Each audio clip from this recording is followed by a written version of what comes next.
Ustaz, saya seorang ibu 68 tahun, mempunyai anak umur 41 tahun yang masih sering melakukan maksiat kepada Allah.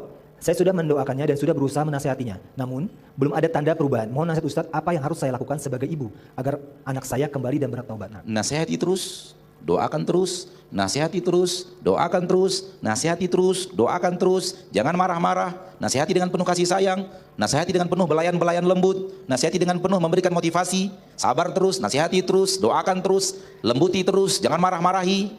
Sampai kapan? Tanpa batas waktu.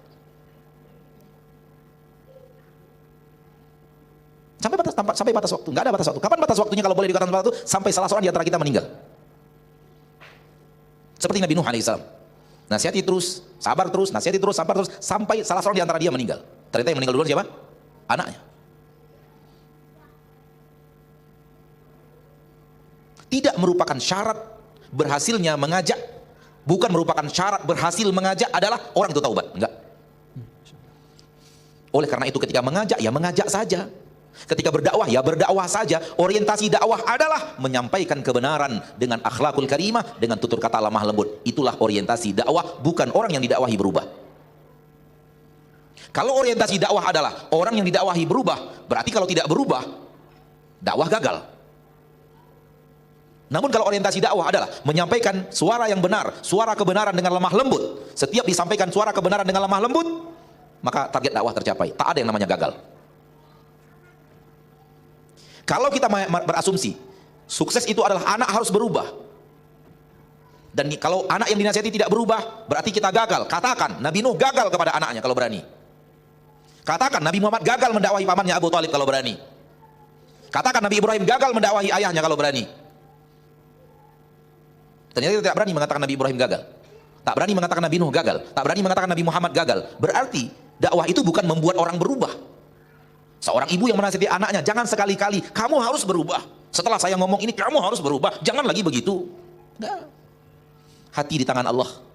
Kita sebagai manusia tak bisa masuk ke hati anak kita untuk merubahnya dari awalnya tidak suka menjadi suka, dari awalnya benci menjadi cinta, dari awalnya tidak menerima menjadi tidak bisa. Kalau kita tidak bisa, berarti tak ada tugas kita Allah berikan untuk merubah orang.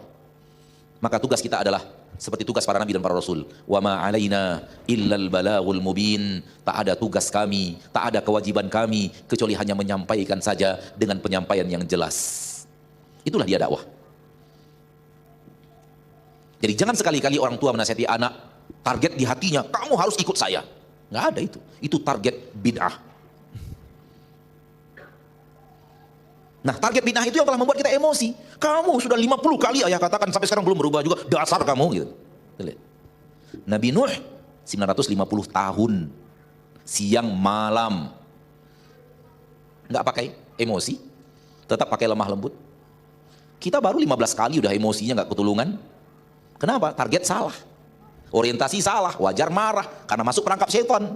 Dalam target yang salah, dalam orientasi yang salah, sudah masuk perangkap syaitan. Tapi kalau target kita menasehati anak dengan tutur kata lembut, dengan kasih sayang, setiap kita nasihati dengan kasih sayang dan lemah lembut, target selesai, target tercapai, orientasi tercapai, target tercapai, besok tercapai lagi, bahagia setiap hari walau anak belum berubah.